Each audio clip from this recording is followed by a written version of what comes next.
নমস্কার, আমি বৈশাখী। শিল্প সাহিত্য বাই বৈশাখী চ্যানেলে সকল শ্রোতা বন্ধুদের স্বাগত জানাই। আজ আপনাদের বলবো গল্প স্পর্শকাতর।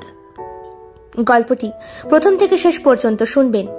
ভালো লাগলে অবশ্যই লাইক করবেন, কমেন্ট করবেন, শেয়ার করবেন এবং আপনাদের প্রিয় চ্যানেল শিল্প সাহিত্য বাই বৈশাখী সাবস্ক্রাইব করে বেল বাটন প্রেস করে পাশে থাকতে একদম ভুলবেন না। বন্ধুরা, শিল্প সাহিত্য বাই বৈশাখী এখন চলে এসেছে ইউটিউব মিউজিক পডকাস্টে। ইচ্ছে করলে আপনারা সেখান থেকেও গল্প শুনতে পারেন এবং আপনাদের ব্যক্তিগত মতামত আমার সঙ্গে শেয়ার করতে পারেন। আজ আপনাদের বলবো গল্প স্পর্শকাতর। গল্প পাঠ এবং গল্প লেখনীতে আমি বৈশাখী বিশ্বাস দেবনাথ। আজকের গল্পটি প্রাপ্তমনস্ক এবং প্রাপ্তবয়স্ক শ্রোতা বন্ধুদের জন্য। ঠিক 10 মিনিট আগে ব্রেকআপ হলো শুভমিতার। বিগত 12 বছর ধরে সম্পর্কে জড়িয়ে পড়েছিল শুভমিতা অর্চিষ্মানের সাথে। শুভমিতা এখন যাদবপুর ইউনিভার্সিটিতে সংস্কৃত বিভাগে মাস্টার ডিগ্রি কমপ্লিট করছে। হিসেব করে বলতে গেলে বর্তমানে ওর বয়স 24 বছর। অর্চিষ্মান ওর থেকে 5 বছরের বড়। অর্চি শুভমিতার প্রাইভেট টিচার ছিল। শুভমিতাকে বাড়িতে পড়াতে যেত অর্চি। শুভমিতা তখন 6ষ্ঠ শ্রেণীর ছাত্রী। রূপ, যৌবন, লাবণ্য বয়ঃসন্ধিকালে একটু একটু করে ফুটে ওঠে শুভমিতার ফ্রকের ভেতর থেকে। শুভমিতা ভীষণ সুন্দরী। যৌবনকাল সমাগত অবস্থাতেই অর্চিষ্মানের নজরে পড়ে যায়। সেই ছোট্ট থেকে এই শুভমিতাকে পছন্দ করে অর্চি। শুভমিতা যখন 12 তখন অর্চি 17। দুইজনে নিতান্তই কিশোর কিশোরী, যদিও ভালোবাসা বয়সের ধার ধারে না। একে অপরকে কিন্তু কোনোদিনও ওরা বলে উঠতে পারেনি। শুভমিতাকে অর্চি পড়িয়েছিল মাত্র 1 বছর। তারপর থেকে ফোনে ফোনে যোগাযোগ। মাঝে মাঝেই বাড়ি চলে যায় ওদের। রাস্তাঘাটে দেখা হয় এই পর্যন্ত। তবুও এই পদবিহীন সম্পর্কের মধ্যে রাগ, ঝগড়া, অভিমান অনেকবার হয়েছে। ওরা দুইজনেই জানে ওরা একে অপরকে ভালোবাসে, কিন্তু এখনো পর্যন্ত কেউ কাউকে বলে উঠতে পারেনি। গত বেশ কয়েকদিন ধরে অর্চিকে ফোন করতে পারেনি শুভমিতা। বর্তমানে অর্চি একটি পলিটেকনিক কলেজের প্রফেসর, দিল্লিতে থাকে। বেশ কদিন ধরে ফোনে পায়নি বলেই আজ রাতে রাগের চোটে সমস্ত সম্পর্ক চুকিয়ে দিল শুভমিতা। অর্চির ওপরে ওর পূর্ণ অধিকার আছে, যদিও এই অধিকারবোধ প্রকাশের জন্যে এই ভালোবাসা কথাটা না বললেও চলে। পছন্দের মানুষের কাছ থেকে অধিকার আদায় করে নিতে হয়। শুভমিতার মধ্যে ছেলে মানুষই ভাবতে বরাবরই ভালো লাগে অর্চির। তাই ইচ্ছে করেই ফোনটা রিসিভও করেনি, যাতে পাগলি খেপে ওঠে আর তার সাথে ঝগড়া করে সেই কারণে। কিন্তু শুভমিতাকে বোঝাবে কার সাধ্যি? সে তো ব্রেকআপ করেই সার। মুখ ভার করে কলেজে ক্যান্টিন রুমে বসে আছে শুভমিতা। পেছন থেকে কে যেন এসে পিঠে একটা চাপড় মারল। কে ক্লাস করবি না? চল, এখন তো তরুণ স্যারের ক্লাস, সংস্কৃত, ভুলে গেলি? বলল শুভমিতার এক বান্ধবী সমর্পিতা। শুভমিতা তড়িঘড়ি ব্যাগটা নিয়ে রওনা হয় সেই দিকে। স্যার এসে প্রবেশ করলেন। পড়ানো শুরু হলো। সকলে মন দিয়ে শোনো। আজ আমাদের বিষয়বস্তু হলো পুরাণ। পুরাণ 2 রকমের, পুরাণ আর উপপুরাণ। পুরাণ এমনই একটি গ্রন্থ যার মধ্যে ইতিহাস, রাজনীতি, ভূগোল, সমাজ, প্রেম, বিরহ, বেদনা, প্রতিহিংসা, সৃষ্টি, ধ্বংস সবকিছুর বিবরণ পাওয়া যায়। আমরা শুরু করব আজ অগ্নিপুরাণ দিয়ে। স্যারের মুখে অগ্নিপুরাণ নামটা শুনে মাথাটার রক্ত চড়ে যায় ওর। পাশে বসে থাকা সমর্পিতাকে চিমটি কেটে শুভমিতা বলে, শোন, আমার মাথায় আজকে কিন্তু এমনি আগুন জ্বলছে, তার উপরে অগ্নিপুরাণ। আজ যদি স্যার বেশি বকবক করে না, তাহলে কিন্তু আমি একটা হেস্তনেস্ত করে দেব। সমর্পিতা বহু কষ্টে শুভমিতাকে সামলিয়ে হাত ধরে বসিয়ে রাখে। অগ্নিপুরাণ বা আগ্নেয় পুরাণ, সঠিক রচনাকাল জানা যায় না। সংখ্যাশ্লোক 11,500। এটি একটি প্রাচীন পুরাণ এবং এর থেকে পৌরাণিক ও সাহিত্যবিদ্যার কৌশগ্রন্থ বলা হয়। কিংবদন্তি অনুসারে ঋষি বশিষ্ঠের অনুরোধে অগ্নি এই পুরাণ রচনা করেছিলেন। এই পুরাণে বিষ্ণুর বিভিন্ন অবতারের বর্ণনা, এই বংশানুচরিত, সৃষ্টিতত্ত্ব, ভূগোল, ছন্দ, অলঙ্কার, ব্যাকরণ। হঠাৎ শুভমিতা বলে, স্যার হয়েছে, এবার কি যেতে পারি? পিছন ফিরে স্যার একবার দেখলেন আর বললেন, আমি তো প্রথমেই বলে দিয়েছি, যার যার ক্লাস করতে ইচ্ছে করছে না তার জন্যে দরজা খোলা আছে, চলে যাও। শুভমিতা সমর্পিতাকে উদ্দেশ্য করে বলল, তুই ভালো করে অগ্নিপুরাণ বোঝ, পরে আমাকে বাড়িতে এসে বুঝিয়ে দিস। আমার মাথাটা বড্ড ধরেছে, আমি বাড়ি যাব। রাগের মাথায় গটগট করতে করতে বেরিয়ে আসে শুভমিতা। বাড়িতে শুভমিতাকে সব থেকে বেশি যিনি ভালোবাসতেন তিনি হল শুভমিতার 82 বছর বয়সী বৃদ্ধা ঠাকুরমা। নাতনিকে চণ্ডীর রূপিণী দেখে উনি ভালোই বুঝতে পেরেছিলেন কিছু একটা হয়েছে কারোর সাথে। দুপুরে শুভমিতা ঠিকঠাক খেতে পারল না, সেটাও লক্ষ্য করলেন ঠাকুরমা। বিকেলবেলা যখন শুভমিতা ব্যালকনিতে চুপ করে দাঁড়িয়ে আকাশের দিকে তাকিয়ে আছে, তখন ঠাকুমা বললেন, দিদি ভাই কি হয়েছে? শুভমিতা বলল, কই কিচ্ছু না তো। ঠাকুরমা একটু হাসলেন আর বললেন, এই বয়সটা আমিও পার করেছি দিদি, ঠিক আছে, আমাকে বলতে হবে না, আমি বরং তোমাকে একটা গল্প শোনাই। ঠাকুমাদের কাছ থেকে গল্প শুনতে কার না ভালো লাগে। ঠাকুমার হাত ধরে ব্যালকনিতে রাখা একটা চেয়ারে ঠাকুমাকে বসালো এবং নিজে বসলো মেঝের ওপরে। বলো, শুরু করলেন ঠাকুরমা। ইতিহাসের পাতার অমর প্রেম কাহিনী চণ্ডীদাস আর রজকিনী। চণ্ডীদাসের বাবা ছিলেন এলাকার একজন ছোটখাটো ব্রাহ্মণ জমিদার, আর রজকিনী ছিল ধোপার মেয়ে। ধোপা বাড়ির অপরূপা সুদর্শনা রজকিনীকে দেখে চণ্ডীদাস জাতপাত ভুলে তার প্রেমে পড়ে যায়। রজকিনী ওপারের ঘাটে কাপড় ধুতে আসলে চণ্ডীদাস মাছ ধরার ছলে বড়শি নিয়ে এপারে বসে তার রূপ লাবণ্যে হারিয়ে যেত। চণ্ডীদাস আর রজকিনী তারাই তো প্রেমের শিরোমণি।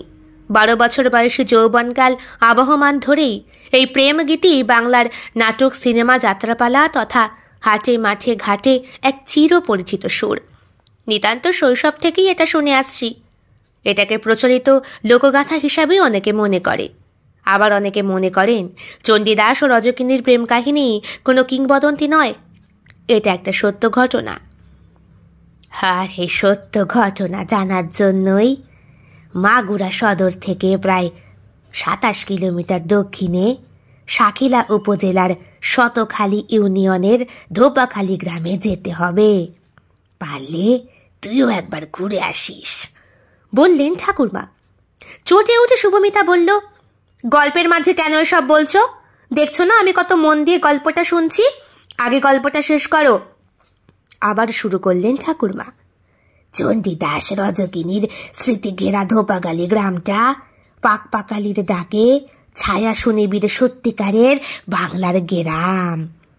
সেখানে কথা কয় চণ্ডীদাসের পরিবারের 16তম অধস্তন পুরুষ দাবিদার। 14 শতকের শেষ ভাগের দিকের ঘটনা। চণ্ডীদাসের বাবা ছিলেন এই এলাকার একজন ছোটখাটো ব্রাহ্মণ জমিদার, রজকিনী ধোপার মেয়ে।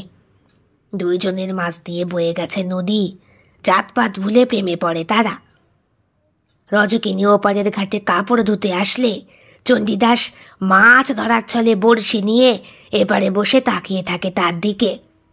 এভাবে দিন যায়, মাস যায়, বছর যায়, শুধু 2 চোখ ভরে দেখতে দেখতেই চলে যায় বছরের পর বছর, কিন্তু মনের কথা বলা হয় না। এভাবে চলতে থাকে 12 বছর। 12 বছর পরে একদিন রজকিনী চণ্ডীদাসকে জিজ্ঞেস করে, বড়শিতে কি মাছ ধরলা? চণ্ডীদাস বলে, 12 বছর পরে এই মাত্র টোকা দিল। দুইজনের সেই প্রথম কথোপকথন। তারপর শুরু হয় প্রেম, অভিসার, কানে কানে কথা অনেক দূর গড়ায়। চণ্ডীদাস ব্রাহ্মণ জমিদার পুত্র আর রজকিনী ছোট জাত ধোপার মেয়ে। সমাজ তাদের এই প্রেম মেনে নেয় না। নানা অপবাদে জর্জরিত হয়ে প্রেমিক প্রেমিকা একদিন সব ছেড়ে পালিয়ে যায় ভারতের বাঁকুড়া জেলার ছাতনা গ্রামে। সেখানে তাদের বিয়ে হয়। কিন্তু জমিদারের লম্বা হাত সেখানেও প্রসারিত হতে পারে, সেই ভয়ে তারা সেখান থেকে বৃন্দাবন চলে যান। তারপর সুদীর্ঘকাল তাদের কোনো খোঁজ পাওয়া যায়নি। এভাবেই শেষ হয় চণ্ডীদাস আর রজকিনীর অমর প্রেম।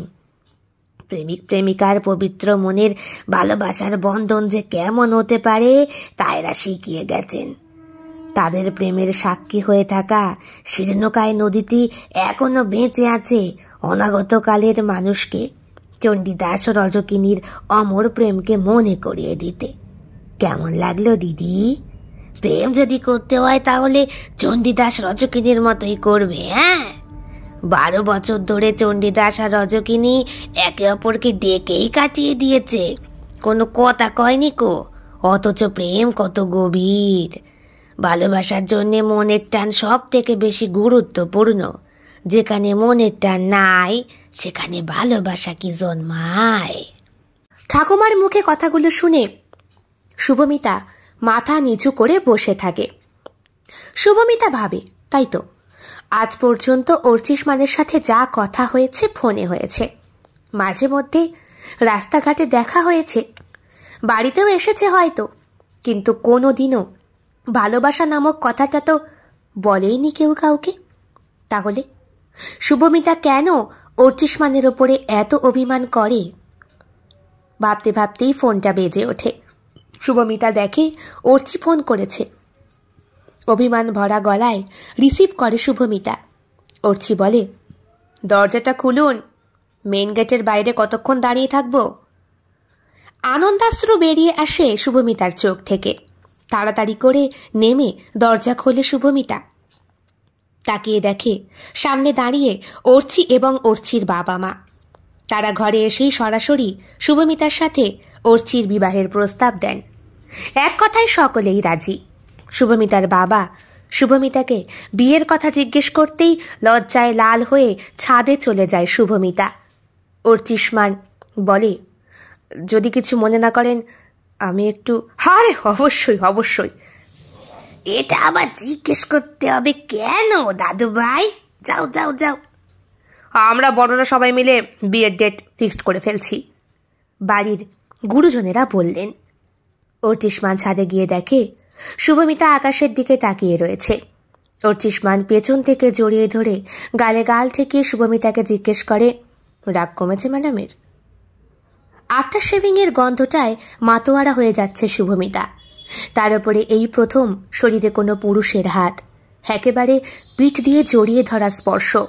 হাত দুটো শুভমিতার বুকের কাছে এসে ঠেকে আছে। অসম্ভব ছটফটানি হচ্ছে ওর মনে আর শরীরে। আফটার শেভের গন্ধ, পিঠে পুরুষালী চাপ, এই স্পর্শটা পাওয়ার জন্যে নারীরা এতই আকুল হয়ে ওঠে। চুপ করে থাকতে থাকতে শুভমিতা নিজে বুঝতে পারে ওর হাত পা ঠান্ডা হয়ে যাচ্ছে, ঘেমে যাচ্ছে মেয়েটা, নিঃশ্বাসটা ঘন ঘন হচ্ছে। বলে, কিন্তু সেই 3টে ম্যাজিক্যাল ওয়ার্ড কে বলবে, তুমি না আমি? অর্চি বলে, যাকে বলবো সে তো আজকেই ব্রেকআপ করে দিল। ধ্যাৎ বলে এক ধাক্কায় অর্চিকে সরিয়ে দিতে যাবে শুভমিতা, অমনি ফিল্মি স্টাইলে হাঁটু গেড়ে বসে হাতে আংটির বাক্সটা খুলে অর্চিষ্মান বলে, শুভমিতা, আমি তোমাকে ভালোবাসি, তুমি কি আমায় বিয়ে করবে? অর্চির কথাটা শেষ হতে না হতেই আকাশ ভরে উঠতে থাকে ফানুস। সারা আকাশ জুড়ে ঝলমলে তারার বিন্যাসে আচ্ছাদিত। পূর্ণিমার চাঁদ আচমকাই যেন আরো উজ্জ্বল হয়ে উঠেছে। মনে হচ্ছে প্রকৃতিও যেন এই দিনটার অপেক্ষায় ছিল। পূর্ণতা পাক শুভমিতার ভালোবাসা, পূর্ণতা পাক অর্চির প্রেমের গাথা। কিন্তু সব গল্পের সমাপ্তি হয়তো এরকম হয় না। বিয়ের দিন অর্চিষ্মানের গাড়ি শুভমিতার বাড়ির গলির ভেতর ঢুকেও আটকে গিয়েছিল, কারণ অর্চিষ্মানের গুরুতর অ্যাক্সিডেন্ট হয় এবং অ্যাক্সিডেন্টের ফলে শরীরের নিচের অঙ্গ সম্পূর্ণভাবে নষ্ট হয়ে যায় ওর। অর্চিষ্মানের বাড়ি থেকে শুভমিতার বাড়িতে যখন ফোনটা যায় তখন ওকে বলা হয় অর্চিষ্মানের অবস্থা খুব খারাপ, তাই ইমিডিয়েটলি ওকে বিদেশে পাঠানো হয়েছে উন্নত চিকিৎসার জন্যে। কোণে বসে আয়নার সামনে হাতে পান পাতা নিয়ে সেই যে মুখটা ঢেকে বসেছিল শুভমিতা, তারপর যখন খবর আসে অর্চি আর বেঁচে নেই, তখন আকাশ ভাঙা কান্নায় ফেটে পড়ে মেয়েটা। ঠাকুমা সমানে কান্না করছে। ঠাকুমার কাছে গিয়ে পায়ের কাছে বসে লাল বেনারসি পরেই বলে, আমার আর রজকিনী হওয়া হলো না ঠাকুমা, গল্পই থেকে গেল। কান্না সহ্য করতে পারলেন না ঠাকুমা। নাতনির মুখের দিকে চেয়ে উনিও রাত্রেবেলা ঘুমের মধ্যেই পরলোক গমন করলেন। একটা সুখের সংসার কেমনভাবে যেন বিষাদের ঘোর অমানিসায় একটু একটু করে ঢেকে গেল। তারপর থেকে এই পর্যন্ত কাউকেই আর মনের মতো করে ভালো লাগেনি শুভমিতার। পড়াশোনা কমপ্লিট করেছে, চাকরি করছে, আশেপাশে ভ্রমর অনেক রকমভাবেই উড়ে বেড়ায়, মধু খাওয়ার জন্যে ছটফট করে, কিন্তু শুভমিতার মুখ থেকে কোনো টু শব্দটা বেরোয় না। নামুন ম্যাডাম, আপনার ফ্ল্যাট চলে এসেছে। ড্রাইভারের কণ্ঠে চমক ভাঙে। ও হ্যাঁ, ভাড়া কত হলো? 150 টাকা। আচ্ছা, বলছি তোমার কাছে খুচরো হবে? হ্যাঁ হবে। কত? 200 টাকার নোট। দিন দিন, আমার আবার তাড়াতাড়ি বেরোতে হবে, সময় নেই। ও আচ্ছা আচ্ছা, বিশেষ কোনো কাজ? হ্যাঁ, বউটার বাচ্চা হবে। বাহ, খুব ভালো। তাহলে এক কাজ করো, 50 টাকাটা আর ফেরত দিতে হবে না ভাই, তোমার কাছেই রেখো, তোমার বাচ্চার জন্য কিছু কিনো। আরে দিদি, আপনার মতো ভালো মানুষ থাকলে আমাদের মতো গরিব মানুষের কি আর কোনো কষ্ট হয়? ঠিক আছে, আপনিও ভালো থাকবেন দিদি। আমার ফোন নাম্বারটা লিখে নেন, প্রয়োজনে ফোন করবেন, গাড়ি নিয়ে হাজির হয়ে যাব। বেশ বেশ, বলো। হ্যাঁ লিখুন, 933।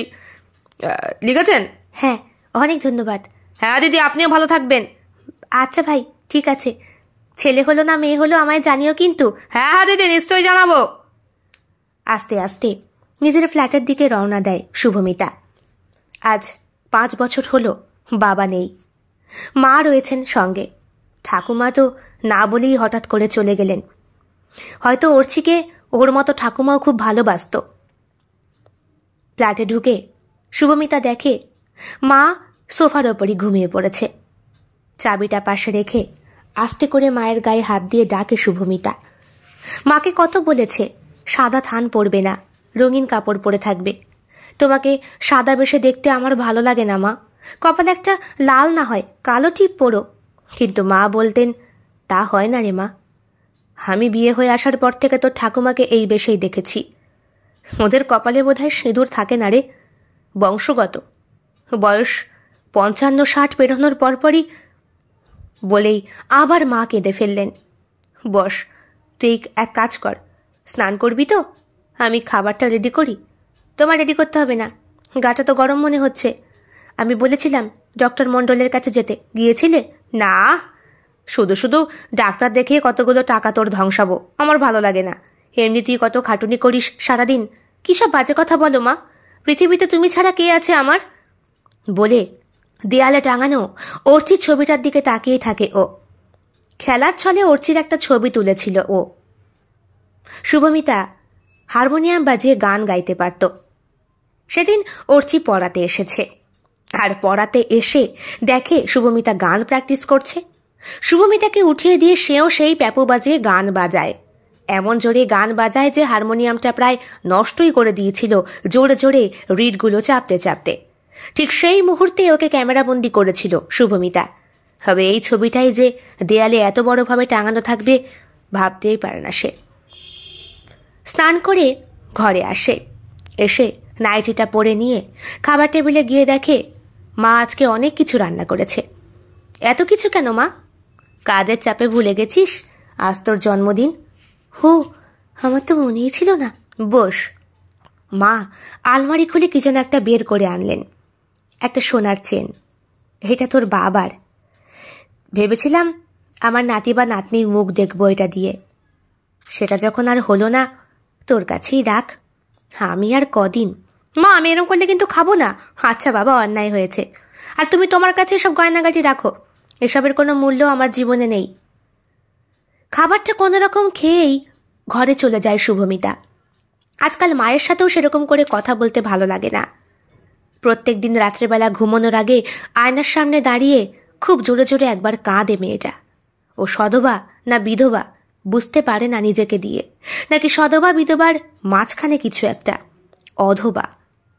বিয়ে করার জন্য সেজেগুজে বসে থাকা মেয়েটা যখন তার ভালোবাসার মানুষটার মৃত্যুর খবর পায়, তখন তার মানসিক পরিস্থিতি কিরকম হয় একমাত্র যেই নারীর সঙ্গে এইরকম ঘটেছে সেই পুঙ্খানুপুঙ্খভাবে বিবরণ দিতে পারবে।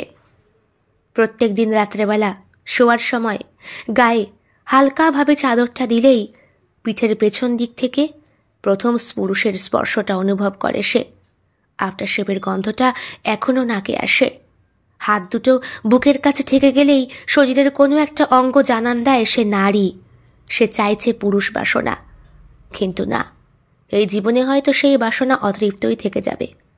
রাত্রেবেলা ওই স্পর্শটাকে জড়িয়ে ধরেই ঘুমোতে যায় শুভমিতা, কিন্তু চঞ্চল শরীর আর মন মাঝে মাঝে বাঁধ মানে না। ইচ্ছে করে ছুটে যায় রাস্তায় কোথাও, আর যাকে পায় তাকে ধরেই নিভৃতে একটা চুম্বন করে বসে। হয়তো এই ঠোঁটের স্পর্শটাই সেদিন বাকি রেখে গিয়েছিল অর্চি। যদি এইটাও দিয়ে যেতে পারত তাহলে এতটা মিস করতো না সে। কিভাবে অর্চিকে সে ভুলতে পারবে? কিভাবে? অর্চি তো ভালোবাসার পূর্ণতা দেওয়ার জন্যে বিয়ে পর্যন্ত করতে চেয়েছিল। লাস্টটা পর্যন্ত দেখা হয়নি ওর। বিদেশে চিকিৎসা করতে গিয়ে সেখানেই মৃত্যু হয় অর্চির। মাঝে মাঝে সবটা কেমন যেন ধোঁয়াশা মনে হয় পারমিতার। মনে হয় জীবনে কিছু শুরুই হয়নি। কলেজ লাইফ, স্কুল লাইফ, অর্চির সঙ্গে দেখা কোনোটাই না। মাঝে মাঝে রিভার্সে গিয়ে ইচ্ছে করে সবটাকে ডিলিট করে দিতে, নতুন করে কিছু শুরু করতে, জীবনের অধ্যায়টাকে এমন করে ভাবতে যেন সেই দিন অর্চি ফোন করার পরে ফোনটাও রিসিভই করেনি। দরজা খুলতে বলার পর দরজা খুলে হয়তো অপমান করে তাড়িয়ে দিয়েছিল, বিয়ের প্রস্তাবটাই দেওয়া হয়নি। ছাদে গিয়ে পেছন থেকে ওকে কেউ জড়িয়েই ধরেনি, আংটি পরিয়েও কেউ প্রপোজ করেনি। কিন্তু স্মৃতি কত সহজে মানুষের পেছন ছাড়ে না। স্মৃতিকে যতই মুছে দেওয়ার চেষ্টা করা হোক না কেন, অতীত, বর্তমান আর ভবিষ্যতে স্মৃতি মানুষের মন মস্তিষ্ককে আটকে ধরে রাখবেই, কারণ এটাই এমন একটা বস্তু যেটা মানুষ জীবন থেকে কোনোদিন মুছতে পারে না। ভালোবাসার স্মৃতি। আবার চোখে জল নিয়ে ঘুমোতে যায় মেয়েটা। পরের দিন ঠিক একই রকমভাবে 7টায় ঘুম থেকে উঠে ডেইলি যেই রুটিনে চলে সেই রুটিন মাফক কাজ করে বাড়ি থেকে বেরিয়ে যায়। আর বেরোনোর আগে প্রত্যেক দিন মাকে প্রণামটা সারে। আজকে শুভমিতা পরেছে একটা হোয়াইট কালারের শাড়ি আর কালো রঙের স্লিভলেস ব্লাউজ। চোখে এখন পাওয়ারের চশমা লাগে। মাথার ছোট ছোট চুলগুলো এখন বেশ খানিকটা বড় হয়েছে। বান্ধবীরা আর অফিসার কলিগরা বলছে, এখনকার দিনের মেয়ে তো তুই, চুলটাকে স্ট্রেট করে নে না। কিন্তু ও বলে, না, আমার এই কোকড়া চুল এমনিই ভালো লাগে। চুলটা ছাড়া রাখতে পছন্দ করে শুভমিতা, কারণ চুল বাঁধলেই অর্চি বলতো, এই চুল বেঁধেছিস কেন, খোল। যখন পড়াতো তখন, কেন চুলটা বাঁধি না? না না, খুলে রাখ, চুল খুলে রাখলে তোকে বেশি সুন্দর লাগে। সেই কথাটা চুল বাঁধতে গিয়েই মনে পড়ে যায় শুভমিতার ক্ষণে ক্ষণে। মাথার মাঝখানে একটা আকড়া ক্লিপ দিয়ে কোনো রকমে এলোমেলো চুলগুলোকে নিয়ে সিঁড়ি থেকে নেমে একটা ট্যাক্সি দাঁড় করাতে যাবে, আচমকা চোখ দুটো যেন আটকে যায় রাস্তার ওপারে দাঁড়িয়ে থাকা একটা মানুষকে দেখে। অর্চি নাকি এটা? চোখের ভুল ভাবে, তবে মনটাকে কিছুতেই মানাতে পারে না। একটা মেয়ে ওর হাত ধরে দাঁড়িয়ে, আর একটা ফুটফুটে বাচ্চাও রয়েছে। না, অর্চি ওর সঙ্গে এরকম বেইমানি কখনো করতে পারবে না। ট্যাক্সি বলে ট্যাক্সিটাকে দাঁড় করিয়ে তার ভেতরে উঠেই শুভমিতা যখন দরজাটা আটকাতে যাবে, ঠিক তখনই, দিদি, মেয়ে হয়েছে। আরে ভাই তুমি? হ্যাঁ দিদি, প্রতিদিনই তো আপনি আমার ট্যাক্সিতে করেই যান, তাই আমার টাইমটা মুখস্থ হয়ে গেছে। হ্যাঁ, মেয়ে হয়েছে, খুব ভালো আছে। বাহ, খুব ভালো লাগলো, একদিন দেখে আসবো খনি। হ্যাঁ হ্যাঁ দিদি, হ্যাঁ নিশ্চয়ই। খুব তাড়াতাড়ি অফিসে পৌঁছে দেয় ড্রাইভার। বকশিস দিয়ে যখন অফিসে ঢোকে শুভমিতা, অফিসের বস নির্মাল্য, এত দেরি হলো কেন আজকে? সরি স্যার, দেরি হয়ে গেল। আসলে যা ট্যাক্সি করে। আমি কোনো এক্সকিউজ শুনতে চাই না, যাও নিজের কাজ করো। এই এক ভোদাই মার্কা বসের পাল্লায় জুটেছে মেয়েটা। এর আগের বসটা এরকম খিটখিটে ছিল না, খুব ভালো ছিল, সবাইকে বেশ বুঝে সুঝে চলতো, বন্ধুসুলভ আচরণ করত। আর এই ভোদাই মার্কাটা সবসময় তবলা ফুলিয়ে বসে থাকে। কিসের যে এত এর রাগ, আর এমন একটা ভাব যেন সব সময় তাড়াতাড়ি করে কাজ করে ওকে কোথাও না কোথাও যেতে হবে। কিন্তু শুভমিতা খোঁজ খবর নিয়ে দেখেছে তিনকুলে মালটার কেউ নেই, এমনকি বিয়ে পর্যন্ত করেনি। দেখে মনে হয় বয়স প্রায় 45-এর কোটায়, অথচ রাগ দেখো। এতই যখন রাগ মশাই বাড়ির বউয়ের ওপরে গিয়ে ঝাললেই তো পারেন। কিছু বললে? না, কিছু বলিনি, কাজগুলো এক্ষুনি করে দিচ্ছি। ফাইলটা কোথায় রাখবো? কোথায় আবার, জানো না? এত বছর ধরে কাজ করছো, কি শিখেছো আগের বছর কাছ থেকে? এই শুরু হলো বালটার লেকচার। কিছু বললে? কিছু বলিনি। বলছি, আপনি কথায় কথায় কেন এত খিটমিট খিটমিট করেন বলুন তো? আপনার এই অতিরিক্ত রাগের জন্যই না সব কাটা চুল পেকে গেছে। 45ও আপনাকে 65 মনে হয়। শুভমিতার কথা শেষ হয়নি, অফিসের সমস্ত কলিগরা হো হো করে হেসে ওঠে।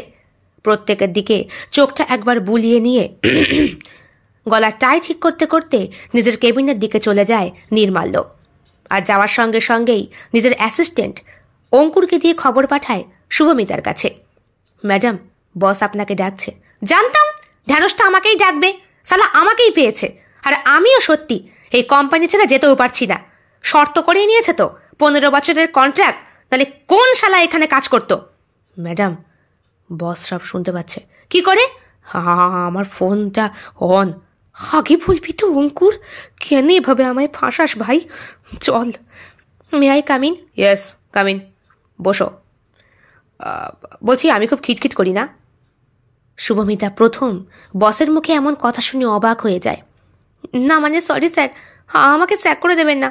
দেখুন, এর ওপরই আমার সংসার, আমার মা। আমি জানি, আমি তো ঘ্যাকাতে শুনতে চাই না। আমি জাস্ট শুনতে চাই আমি বড্ড খ্যাক করি। ভীষণ। অনেস্টলি বলছো? Very honest. আপনি খুব খ্যাক করেন।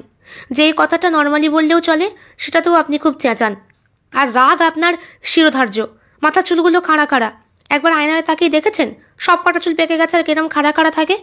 এমনি আপনি ভালোই দেখতে, মোটামুটি চুলে কলপ টলপ করলে এখনও মেয়ে পটাতে পারবেন, বিয়েও করতে পারবেন। আর আপনাকে দেখে তো মনে হয় না আপনার সুগার হয়েছে, তাই বাবাও হতে পারবেন। শুভমিতা, হ্যাঁ ঠিকই তো বলছি। আপনি যা শুনতে চাইলেন তাই বললাম। জানেন, অফিসে যারা কাজ করে সবাই আপনাকে ভঞ্জ বলে, কেউ আপনাকে ভোঁদাই বলে। আমার বড্ড খারাপ লাগে। আর তুমি কি বলো? আমিও ওদের সঙ্গে একইভাবে। মানে? না মানে কিছু না, আমি বলি বস ভালো, হয়তো বসের মানসিক দিক থেকে একটু ডিপ্রেশন আছে তাই। ঠিক ধরেছ, প্রচণ্ড। কেউ নেই তো বাড়িতে, একা একাই থাকি। সবসময় একা ফ্ল্যাটের মধ্যে থেকে থেকে ওই একই রফির গান শুনতে শুনতে আমার মনটাও কেমন যেন হয়ে গেছে। তাহলে এক কাজ করুন না, কিশোর কুমারের শুনুন, অথবা অরিজিৎ সিং, দারুণ গায়। জানি জানি, কিন্তু সবসময় গান গেয়ে গিয়ে আর মন ভোলানো যায়? বিশেষ করে ওই গানটা। কোন গানটা বলুন তো স্যার? আর ওই যে সে না মুঝে তুম দেখো। আরে ও তো আমার ফেভারিট গান, আমি গাইছি। দিল মি কি যেন স্যার? সে না মুঝে তুম দেখো, মনে পড়ছে না। বলছি একবার চালাবো? চালালেই বা কি হবে? আচ্ছা চালাই না, একটু শুনি। শুভমিতা, বলছি আমার সঙ্গে একটু শপিং করতে যাবে? শুভমিতা চুপ হয়ে যায়। আজ এত বছর পর এতগুলো কথা একটা মানুষকে বলে নিজেকে কেমন যেন বেহায়া মনে হচ্ছে। এরকম পাগলের মতো বকবক করত, এরকম পাগলের মতো দোষগুণ বিচার করত শুভমিতা একজনের, অর্চিস মানের। নির্মাল্যও অনেকটা অর্চির মতোই, চুপচাপ, একটু পাগলাটে। শুভমিতাকে রাগাতে ভালোবাসে। নির্মাল্যও তো অনেকটা ওই রকমই। শুভমিতাকে রাগিয়ে দিয়ে ওর পেট থেকে সমস্ত কথা শুনে নিয়ে এখন আবার আদরের প্রলেপ দিচ্ছে। আমি? হ্যাঁ মানে, আজকে তো অফিস তাড়াতাড়ি ছুটি, তুমি আমার সঙ্গে একটু যাবে? আমার না কতগুলো জিনিস কিনতে হবে। সামনেই আমার এক বন্ধুর বিয়ের নিমন্ত্রণ, তাই ভাবছি। ঠিক আছে, যাব। বলছি, তোমার জন্য কিছু কিনবে নাকি? না মানে, আমি তো চট করে। এতগুলো টাকা মাইনে পাও, খাও তো মা মেয়েতে, এত খরচ করো কিসে? আসলে স্যার, আমি একটা আশ্রমে দান করি।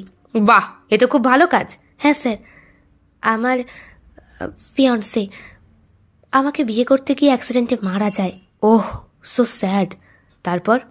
আর কারো খোঁজ পাইনি তার, এমনকি তার বাবা মার পর্যন্ত না।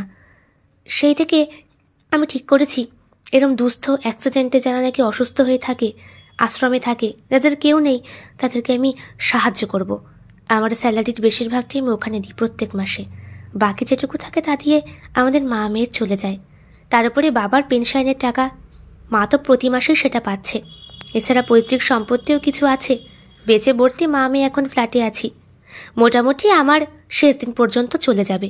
তাই খুব ভালো লাগলো তোমার সাথে কথা বলে। আসলে কি বলো তো, আমি মানুষটাই এরকম, কারোর সাথে কথা বলতে ঠিক একটা ভরসা পাই না। মনে মনে ভাবি আমি কথা বলবো বেশি, তাহলে আমার ব্যক্তিত্ব নষ্ট হবে না তো। আসলে ভেতরে ভেতরে আপনি অনেকটা ওই নারকলের মতো, বাইরে শক্ত ভেতরে নরম। ঠিক ধরেছ। আসলে আমি এরম একজনকে চিনতাম, আমার খুব কাছের মানুষ ছিল তো, তাই বুঝেছি। আমি কি কথায় কথায় তোমার দুর্বল জায়গায় আঘাত করলাম?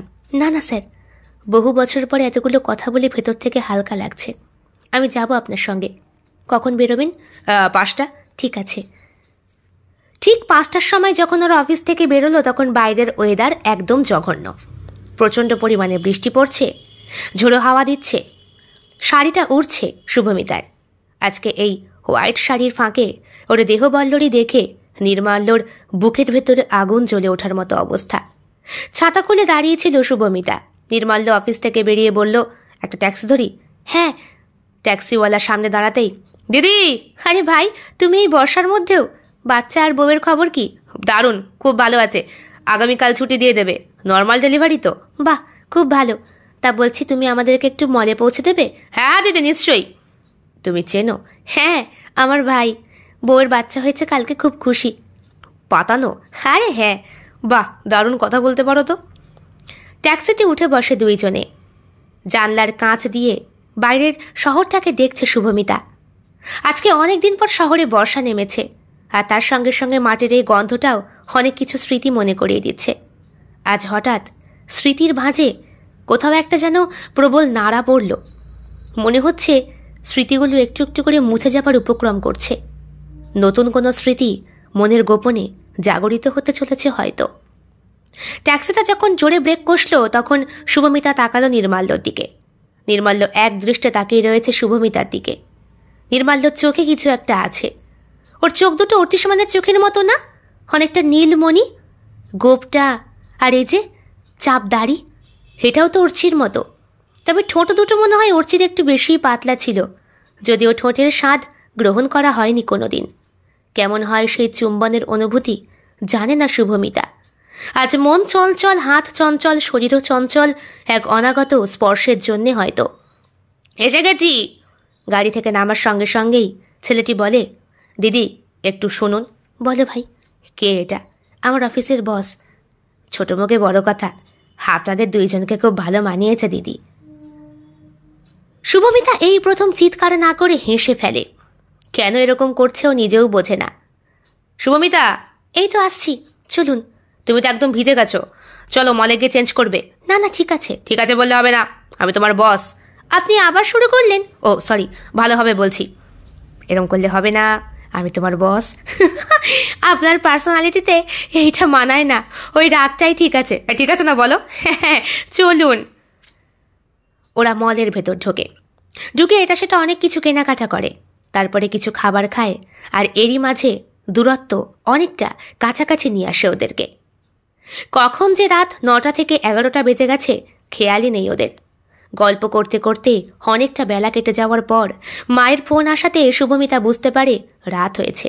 মা বলেন, বাড়ি ফিরবি না মা? হ্যাঁ ফিরবো। কে ফোন করেছে? মা। দাও তো একটু। কে রয়েছে তোর ওখানে? নমস্কার। নমস্কার। আসলে আমার মেয়েটা। আমি ওর বস, চিন্তা করবেন না মাসিমা, আমার সঙ্গেও আছে। আমি নিজে ওকে বাড়ি পৌঁছে দিয়ে আসবো, একদম ভাববেন না। মা ফোনটা রেখে দিতে যাচ্ছিল, আচমকা বলে, একটুখানি ওকে দাও না বাবা। হ্যাঁ দিচ্ছি, তোমার মা কথা বলবে। শুভ, বলো মা। কে এটা? আমার অফিসের বস। তুই একটু সরে আয়। কেন? সরে আয় না। বলো। বলছি রাতে কি লিভ টুগেদারের ইচ্ছা আছে নাকি? মা কি বলছো? না মানে তুই তো এখন অনেক বড় হয়ে গেছিস, পুরনো যুবতী, অ্যাডাল্ট। বয়সটা কত হলো খেয়াল আছে তো? 35। এরপরে বিয়ে না করলে আর বাচ্চা হবে না। যদি মেলামেশা করিসও আমাকে শুধু একটা মিস কল দিয়ে দিবি, আমি বুঝবো তুই রাতে ফিরবি না। আর শোন মা, আগামীকালে কিন্তু বিয়ের প্রস্তাব নিয়ে আসবি। ফালতু ফালতু লিভ টুগেদার করে নিজের চরিত্র নষ্ট করিস না, আমার বড্ড ভয় করে। তোমার কি মাথা খারাপ হয়েছে? আমার হাত পর্যন্ত ধরেনি। লিভ টুগেদার কি বলছো? মা না অন্য কিছু তুমি? ঠিকই বলছি, আমার তো আর নাতি নাতির মুখ দেখা হলো না। সোনার চেন, আংটি, কানের দুল, বালা সব তৈরি করতে দেখেছিলাম। অর্চি তো বলে মা নিজেই থেমে গেলেন। শুভ বলল, মা পাগলের প্রলাপ বকো না, রাখো, আমি আসছি। কিছু বলছিলে? না না, মা আসলে ভুলভাল বকে মাঝে মাঝে, বয়স হয়েছে তো। আমাকে একটু বাড়ি পৌঁছে দেবেন? হ্যাঁ নিশ্চয়ই, বাইরে ওয়েদারটা এখন ঠিক হয়েছে, গাড়ি ঘোড়াও তো চলছে ভালোই, তবে আমরা একটু হেঁটে হেঁটে গল্প করতে করতে যাই। আজকের এই দিনটা আমি কোনোদিন ভুলবো না শুভমিতা। Thank you. কেন স্যার? আমাকে এত সুন্দর একটা দিন উপহার দেওয়ার জন্যে। আসলে আমি একলা, আমিও আশ্রমেই মানুষ, তিনকুলে বাবা মা থেকেও নেই, দুজনেই ডিভোর্সি, আমার দায়িত্ব কেউ নেয়নি, আশ্রমে ফেলে দিয়ে গিয়েছিল। বাবা বাবার মতো, মা মার মতো, কে কোথায় আছে কিচ্ছু জানি না। তুমি যখন বললে তুমি আশ্রমে দান করো শুনে আমার খুব ভালো লাগলো। তারপরে যখন বুঝতে পারলাম আমি সত্যি একটা খিটখিটে পুরুষ, আরও বেশি ভালো লাগলো তোমাকে। চলো রাস্তা দিয়ে যেতে যেতে একটু গল্প করি। শুভমিতার এক মুহূর্তের জন্য অর্চির মুখটা মনে পড়ছে না। আজকে ক্ষণে ক্ষণে এই পুরুষটাকে ভালো লাগছে তার। রাস্তা দিয়ে হাঁটতে হাঁটতে ব্রিজের ওপরে উঠে কখন যেন হাতের ওপরে হাত এসে ঠেকে যায়। শুভমিতা বুঝতেই পারে না। এরপরে আকাশে প্রবল বিদ্যুতের চমকানির সঙ্গে সঙ্গে জড়িয়ে ধরে ওর স্যার ওকে। এই প্রথম কোনো পুরুষের বুকের মাঝে নিজের নরম বুকের স্পর্শটাকে বুঝতে পেরে ঠোঁট দুটো কেঁপে ওঠে শুভমিতার। বস বলে, আমি তোমাকে একটা প্রস্তাব দিতে চাই। কিসের? এই মুহূর্তে শুভমিতার চোখ দুটো বন্ধ, নিঃশ্বাস খুব জোরে জোরে পড়ছে, ঠোঁট দুটো কাঁপছে, কারণ ঠোঁটের ওপরে রয়েছে নির্মাল্যর 2 আঙুলের স্পর্শ। আর এক হাত ওকে জড়িয়ে রেখেছে কোমরের দিক থেকে। একটা অনাবিল স্পর্শে ক্ষণে ক্ষণে কেঁপে উঠছে 35 বছরের এই যৌবনটা। ওর এলোমেলো চুলগুলোকে হাত দিয়ে সরিয়ে নির্মাল্য ওর ঠোঁটটাকে আছলে সে চুম্বন করে। নিঃশ্বাস আরও দ্রুত থেকে দ্রুততর হয়। ব্রিজের মাঝখানে একটাও জনপ্রাণী নেই। প্রাকৃতিক শোভার মাঝখানে একটা অভূতপূর্ব দৃশ্যে ছাপিয়ে যাচ্ছে এই নদীর পাড়।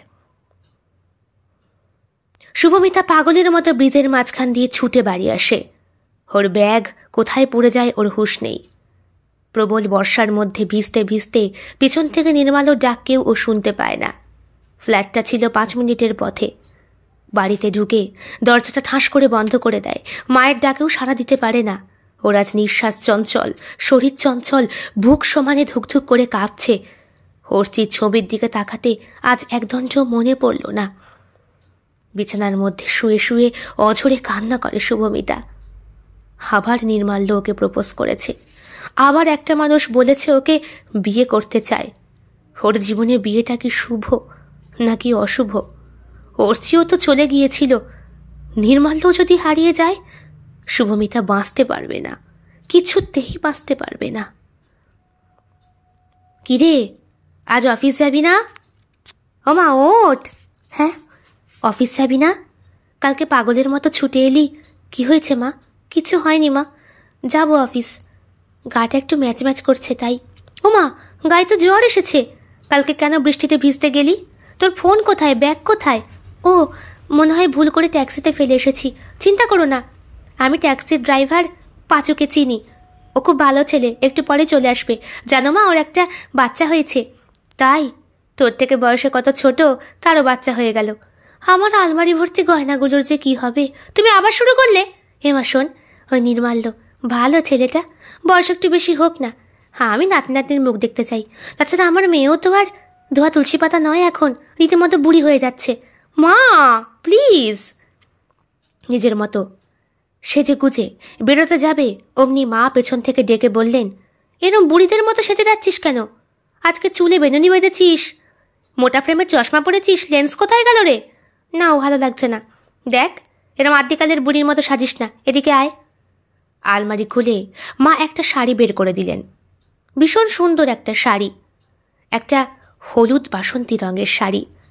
তার মাঝখানে মাঝখানে চকলেট কালারের ছোট্ট ছোট্ট ফুল, ম্যাচিং করা ফুল হাতে একটা ব্লাউজ, তবে পিঠটা অসম্ভবভাবে কাটা। তোর জন্যই কিনেছিলাম, দেওয়া হয়নি। এদিকে আয়।